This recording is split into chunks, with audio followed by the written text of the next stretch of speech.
war on.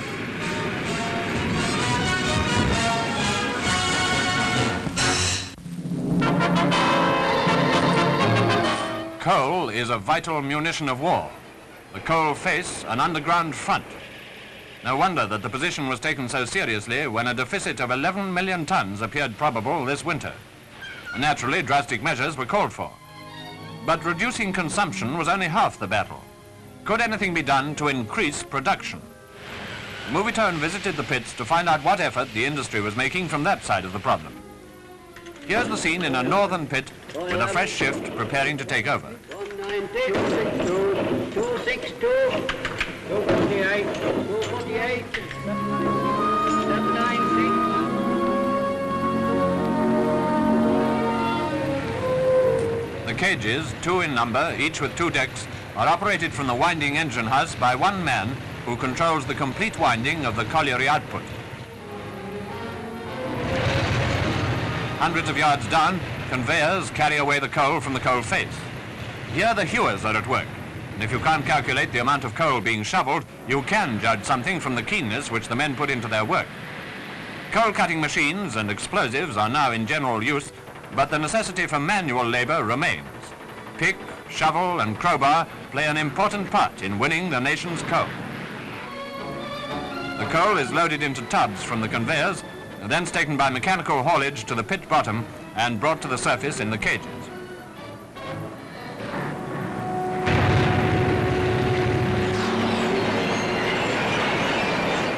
Besides pit coal, other sources have been brought in to increase bearing. For instance, open cast coal or outcrop, the exploitation of areas where seams of coal come right to the surface.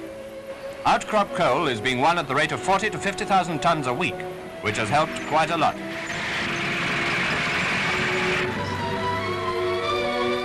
The main question in the collieries has been one of manpower.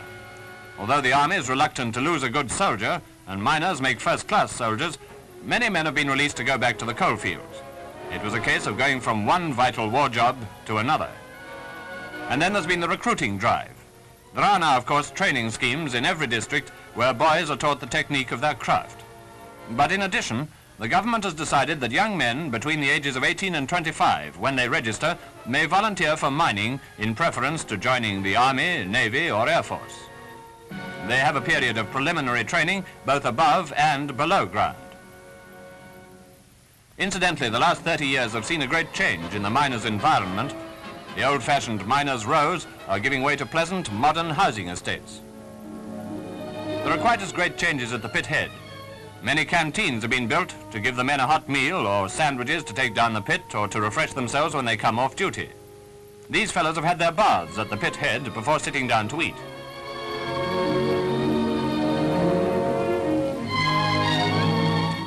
Figures of tonnage demonstrate the improvement in the coal situation, but perhaps the best criterion of progress has been the success of the district bonus scheme. District after district has qualified for the bonus, which is based on the collective effort of all the men employed. This colliery, along with all others in this region, qualified for a bonus payment in the first output period. We arranged at the last meeting that the first pay of bonus money should be last Friday. I hope everything went off without a hitch. Everything went all right, sir. Everybody was paid and all satisfied. This is one of the pit production committees, an important wartime innovation.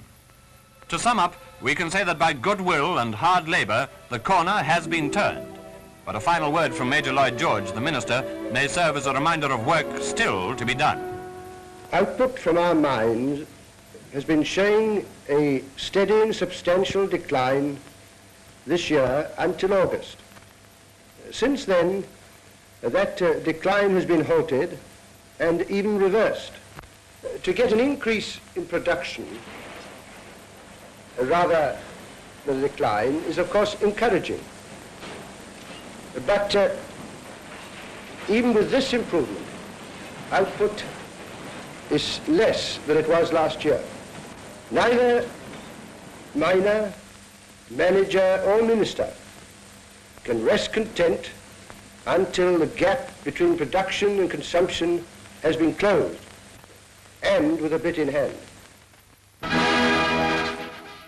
The name of Lloyd George is one which will